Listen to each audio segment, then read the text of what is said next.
નમસ્કાર, spark today ન્યૂઝમાં આપનું સ્વાગત છે।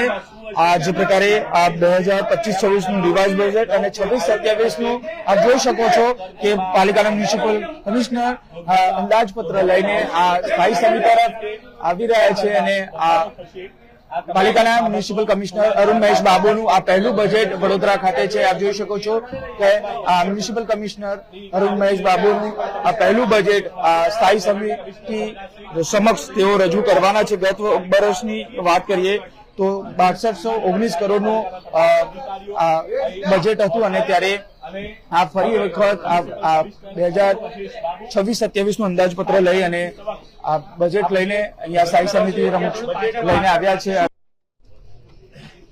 આવું કે પાલિકાના કમિશનર બાબુ અને સ્થાયી સમિતિમાં